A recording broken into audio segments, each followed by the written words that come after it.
Last month, I fired 5 people from our HealthPreneur team. I want to share in this video why that happened and what I learned from it, and specifically how it can benefit you as well. Welcome back to another episode of Winning It. You're Alex Kinger, CEO and founder of HealthPreneur. And as I just mentioned, last month, I let go of 5 people on our team. Now, when you run a business, as I've mentioned before, people are going to be the biggest liability you have, the biggest problem, and the biggest asset and opportunity. It's very hard to build a very sizable or significant business by yourself. And I think, when you look at a lot of people talking about, I built this $1 million business by myself, that's fine, right? But the reality is you can only do so much by yourself. And if you want to do something impactful in this world, not only for your clients' perspectives, but also building a culture where you can bring people in to work with you and give them fulfilling work, it's really, really gratifying to be able to build a team of amazing A players. It's also very tiring to run a company when you have B and C players. And unfortunately, that's where a lot of people start because you don't know how to hire properly, you're looking for the cheapest options, etc. And I made all these mistakes myself, okay? And one of the most important things that we help our mastery clients do, which is our higher level mastermind, is we essentially, everything that we do in our business is what we give them as the product. And so the focus in mastery is really on the culture, the team, leadership, building a brand outside of just acquiring clients. So when we had our HealthPreneur Live events a couple of weeks ago, which by the way, I'll have a behind the scenes video, just kind of a recap for you shortly, we had about half of our team there. And I think there's about, 16, 18 of us, somewhere in that neighborhood. And we had about 200 clients at the event. And it was just really cool for our clients to see how our team interacts. And a lot of our clients came up to me and said, hey, I had no idea, you had a bunch of these, I don't even know who half these people are because half the people they don't see because they're behind the scenes, they're not client facing. And they're just so impressed with the type of culture and the vibe and how everyone is so just awesome. And I said, well, yeah, we're very, very intentional with how we build our team. And I do really think out of a lot of companies that I know in the online space, we have something very, very special here.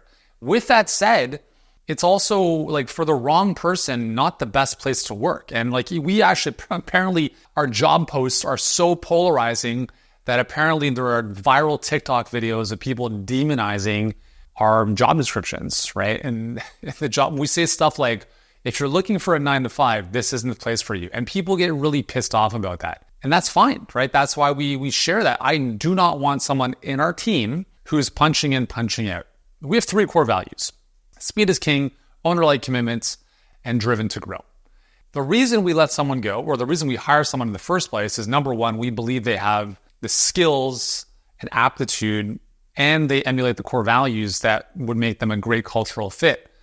Now, on the flip side, we let people go when one of the core values or more of them is not met consistently, or they're basically not a representation of it, or their performance just suffers. So in the last month, I let go of 5 people: director of sales, one of our sales reps, media buyer, copywriter, and I feel there's someone else that I just literally forgot. And we also pulled the plug on hiring a director of client success who literally was right at the finish line in terms of the hiring process. So I'm going to share a couple lessons. Why did I do this? Number one, there were 2 instances where there were some major problems happening behind the scenes that I and the rest of the leadership team was completely unaware of. And I have no I will go to the depths of the earth for people that are band of brothers type of idea. And we walk towards a common mission. We run through a wall together. I will go to the depths of the earth for anyone like that who joins our mission and is committed to this. And on the flip side, if people lie to me, cross me, do anything to compromise the integrity or reputation of our brand or my name, I will bury them. And that's what actually happened with one of the people I let go, who was pretty high up in our company, who had set up some black ops. So basically stuff that wasn't visible to the rest of us. And apparently a lot of stuff was happening behind the scenes that I was not even aware of. 3 months after the fact, we started getting little sneaking suspicions that stuff was going on, and we kind of clued into it. And then it all came to surface. So a couple things here. One is, even when you hire someone you think is exceptional, you still have to micromanage the shit out of them. Now, I'm going to call it micromanaging, but it really is, it's called situational leadership, okay? If you want to learn more about what it is, just Google it. I've made this mistake twice. hiring someone who is like amazing at the role. I'm like, cool, they got this. So I'm going to onboard them, make sure they're all clear, and I'm going to get out of the way, right? And you've heard people talk about transformational leadership. Like you hire amazing people, you give them the what, not the how, and then they go make it happen. I'm all for that. And you have to make sure that people are meeting your standards, no matter how good they are, how experienced they are, or how skilled they are. So what happened was, and this has happened twice now, is I've brought someone in after, like obviously a very extensive hiring process, and onboard them, make sure they're all up to speed. And then I'm like, cool, now I'm going to let you do your thing. We're going to check in on a weekly basis, do our one-on-ones, and obviously we can communicate throughout the week as needed. The problem though, is that if you don't have checks and balances in place, for instance, like visible Slack channels where communication can be observed, or if you don't kind of like step over one line. So if I'm no longer working with the sales team and I don't connect with the sales team at some point to just make sure everything's good, I'm missing out on a very important feedback loop. And this happened twice and it bit me in the ass. And it's also one of the reasons why this year, although our business has almost 2.5x, it's grown slower than I was projecting it. And I think it's because of some of these hires that, ultimately we're a little bit of a kind of like a going backwards to go 2 steps forward type of process. It's all good. I don't regret anything. It's all learning, right? So the first lesson is really, you have to ensure that no matter who you're bringing on, you can't just like laissez-faire that. Like you have to make sure that you are guiding them every step of the way. You're overseeing them. You're providing feedback. You're in the loop of what's happening, at least for the first couple months. And then afterwards, like you still have to have very, very transparent checks and balances. And it's super, super important.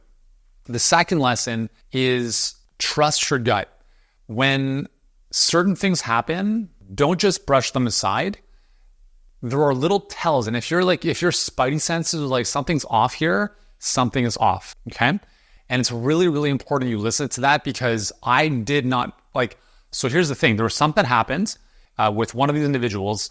I asked them about it and they said, no, it's nothing, I'm all here, whatever. Only 3 months later to find out that what this person was telling me was a blatant lie to my face. So what could I have done differently? Well, I don't know. I mean, I addressed it. We were very honest about it, I think. And then if someone lies to you, they lie to you, right? So what I'm happy about in this situation was I brought it to surface and I had the conversation immediately. And then you just have to trust, right? You have to trust that this other person is telling the truth, and it is what it is. But in this case, it was a blatant lie. But if you feel there are certain things that are just a little bit off, you got to bring them to surface. You have to nip them in the butt. Whatever. So I'll just kind of leave it at that. So trust your intuition, because your intuition really is your best. It's your best detective. It knows everything, right? It's whether or not you're willing to listen to that or not, which is going to help you become a more effective or less effective leader. So that's the second big lesson. Third lesson is, you don't rise to the level of your goals, you fall to the level of your standards. So earlier this year, we let go of another leadership position. And I may have mentioned this before, but this individual failed to submit their weekly report 6 times in the space of 3 months in a leadership position that is absolutely unacceptable. But guess whose fault that is? It's my fault, because it should have been nipped in the butt the first time it happened and kind of reset on the right course. Because very much like planes, they trim the rudder, right? So the back of the plane has this thing called a rudder. And what it does is it allows the plane to adjust for crosswind. So if I'm flying from Toronto to Los Angeles, there's crosswind depending on the flight path, right? If the plane doesn't adjust for that, it can literally end up in a different country. And that's what happens here is if you don't course correct immediately, you end up going way off. And this is what happened with this leadership role earlier this year, was that I didn't course correct right away. And it kept happening. And I was like, no big deal. I don't want to step on. It's bullshit. And as I've said before, guys, the fear of being disliked will kill your business. And this happens on sales calls. It happens in one-on-one, conversations with your team members, with clients. And I'm not above this. This is something I still need to work through, right? So that was an example of me not addressing that right away. And again, the crosswind kept moving, the plane into a completely different universe at this point. And then we just got to the point where I said, I can't keep the standard like we're setting here was just not acceptable. And so I had to have, like, that was one of a few issues with that rule, with that individual, but that's, again, that was on me, right? So it's really important that whatever the standards are for your business, that you maintain them and you continue to raise them. Jesse Marsh, who's the the Canadian men's national soccer team, he's the head coach. He's an American coach in the Canadian national team, which is awesome. And he's amazing. And what he's talked about over the past couple months as he's taken over the team is he's been so impressed by how growth-oriented the team is. And he's told them, he's like, you guys keep meeting my expectations, and all that means is we're going to keep raising the bar. And I love that because it's such a great parable, an analogy for business. It's like, just because the standard is here initially, as you grow, the standard needs to increase with that growth, because what got you here won't get you there. And so standards are massively important. And even if it's something as simple as submitting a weekly report by 4 p.m. Eastern every Sunday, and it's not done, it needs to be nipped in the bud. Okay, so I don't know what the standards are for your business. And honestly, the standards can be as simple as, what are you willing to tolerate in terms of the number of calls booked on your calendar, how much money you make? You see, like, you are where you are because you've tolerated it. I am where I am because I've tolerated it. And I have days where I look at our metrics and they're shit. And there's this balance of, like, I don't freak out about anything, but at the same time, you can't just tolerate stuff. You have to make things better in some way, shape, or form based on what you can control, but also kind of accepting what is, right? It's this kind of very interesting balance of, like, being a pragmatic, controlling human and also, like, letting go of the outcome from a spiritual perspective. So that's an important lesson, is the standards you set in your business are going to be very important, especially in leadership roles where other people are going to be looking up to these individuals. It has to trickle down from the top. The fourth lesson is, when you know, you know. So one of the people we let go recently, we knew 4 months ago. And again, we thought things were going to get better. And I'm telling you this, I've hired hundreds of people in this company. It doesn't get better, okay? Like, I'm all for growth. Like, one of our core values is driven to grow. But when you know something is like, or someone is just not performing well, and you put them on a performance improvement plan, or whatever you want to call it, it's a waste of time, okay? Like, you have to understand that some people hit the ceiling, and that's where they're at. And certainly they can grow and they can evolve and get better in the role. But when you have, like, there's that voice in the back of your head, or that intuition again, it's just like, shit, like, I think, like, this is it. Like, this is as good as it's going to be. It's not going to get much better. It's like, I know I need to let go of this person, but it's just, it's just more convenient if they keep doing this, because if they don't, then I got to jump back in, and that's a pain in the ass. I can tell you from experience, time and time again, it does not get better. So when I say when you know, it goes both ways. When you know someone's a rock star, it's going to happen instantaneously in the hiring process. If there's any red flags in the hiring process, as an example, submit a 3-minute cover letter. They send you a 15-minute video cover letter. So a 3-minute video cover letter, they give you a 15-minute video cover letter. That's a very, very, very big problem. It seems so insignificant, but I can tell you, I can't even, obviously you can see I get worked up about this, because you see these patterns over and over again. How long someone takes to respond to an email in the hiring process, if they receive the email and they take 2 to 3 days to process it, that is a major fucking warning flag. What is going on in your head that is preventing you from responding to this email with the information requested? They're overthinking things, they're getting into the weeds and whatever, like, it's all doubt and nonsense. And this is what happened with our media bar. It took almost 5 days to accept our offer. 5 days after starting the job, he's literally crying on the phone and be like, I don't think I can do this. And that's fine. Like, I understand that. We parted ways. There's no hard feelings. But it's like, you look at these warning flags that led up to that, and it's like, we just kind of knew it. And again, we're like, well, we'll see how it goes. Maybe it's not a big deal.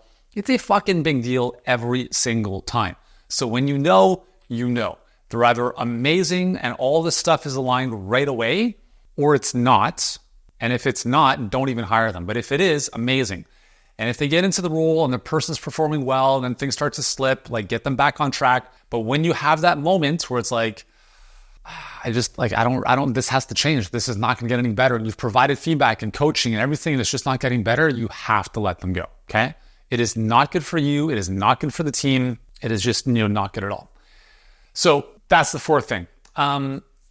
Fifth thing is, it's really around victimhood. I have no place in my life for people who point the finger to anything outside of themselves, right? And you hear this a lot in business, right? So sales people complain that marketing is not doing a good enough job, right? Leads are shit. We're not getting enough lead flow. And then marketing is like, well, why don't you close some deals so we can send you some more lead flow, right? So that's an example of how that often works between marketing and sales. But here's the thing. And I talk about our sales team with this. I'm like, listen, I understand that sometimes there are poorer quality leads coming through. That aside, okay, let's just put that aside for a second. What can you do to get better at your craft? Because there's two things. There's lead flow and there's skill. Lead flow, you have no control over. Lead quality, you have no control over. But you do have 100% control over your ability to have a conversation with someone in the way that we've trained every single day for the last X number of months or years. So please tell me why this specific part of the call is still not happening the way that it should. That is 100% on you. So when you are looking at anyone on your team, if they start pointing fingers, and this is something we see in our weekly reports, if people are not taking ownership of how they show up and not taking ownership of their results or where they are, and they're pointing fingers at other departments that are like, I can't do anything. It's them. They changed some stuff. Nip that in the bud. And this is why one of the reasons we let go of one of the 5 people last month is this individual, although was a terrific contributor to the team, performance was slipping. The tendency energetically was to constantly point the finger elsewhere. And I have no tolerance for that, as you know. So those are 5 lessons that kind of come to mind recently, at least with the last couple of layoffs that we've made. Again, the reason, and I share that, and the other thing too is I share all of this openly with our team. I say, hey, listen, so-and-so's been let go, and here's exactly why. And I remind our team that the goal is for everyone here to feel safe. And what's ironic about one of the layoffs was this person didn't feel, she was always worried about if she was safe here. And she kept bringing it up over and over again. And the very fact that she was so concerned about it, ironically, ended up in her not being safe, right? What you focus on, you get more of. So I tell the team this all the time. Every single person we've laid off, in our team meetings, I've said, here's what's happened. Here's why it's happened. And the reason is because we need to preserve the culture and continue to raise the standard, period. And I don't know who I heard this from or whatever, but basically in business, every tripling of business usually sheds most of the team. So let's say you're at 3 million, you at 9 million, okay? That jump from 3 to 9, a lot of people can't make. So the people you had at 3 million may not be the same people on your team at 9 million. From 9 million to 27 million, that's another tripling. Again, are all those people going to grow to 27 million? Probably not. And this is the hard part of a business, especially when you have a team like ours that feels like family. Like it really, really does. Like before a HealthPreneur Live event, 7 of the girls on our team went to Sedona on their own for a couple of days before the event. Half of them had not met each other before. I had no involvement in that, right? And like for them to have that opportunity to connect is very rare, especially with a remote virtual company, but very meaningful. And it's also, part of the process is, maybe one or more of those people 5 years down the road is no longer on our team, either through, their own volition or us, parting ways. And that's hard, right? Because we all have this idea that, well, everyone's going to be here forever, and they're not. And it's the same thing in relationships, right? Like even with your kids, like your kids are at home and they're not, like they move out, hopefully, eventually, right? And so you have to be okay with change. You have to be okay with completely disrupting things in a way that makes sense based on the progression of the business. When I look at our team now compared to when I first started HealthPreneur, like the caliber of people, very different. And the people that I first started the business with, I have 2 people that are still in the company. And that's awesome, right? And it says a lot about them and their ability to grow and obviously, commit to what we're doing. It also means that a lot of our best people, if we think about where we're going to be in the future, are currently not on our team. And as amazing as our team is, it's going to continually get better. So whether or not you have people on your team right now, whether or not you have a team outside of yourself, I wanted to share this with you because it's all about people. And the lessons I shared with you here literally replace team with clients. Every single thing I just shared with you is 1000% applicable to your clients. For instance, in the hiring process, if you notice warning flags, it's going to be a fucking nightmare if you hire them. Guess where else that's true? In the enrollment process of clients. If you're speaking with a client and they're a fucking crazy person, do you think it's going to be better on the inside? No. You do not enroll that person. You tell them, you know what, I don't think I can serve you. Being able to say no is a very powerful place to be.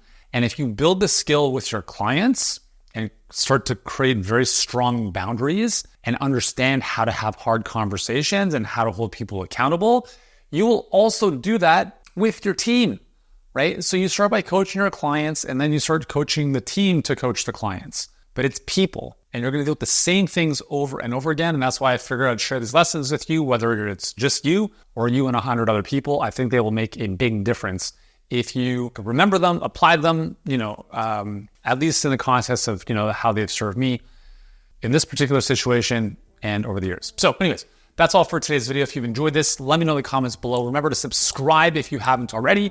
Got lots more stuff coming your way to build a thriving health coaching business without the grind. Thanks for tuning in, and I'll see you next time. So one of the things that happens as we grow our businesses, or as we try to grow our businesses, is we can deal with a lot of frustration, right? Things not working out the way we thought they would. We set a goal for something, it doesn't happen. I want to share one question with you today that can end a lot of suffering and struggle for you in your life and your business.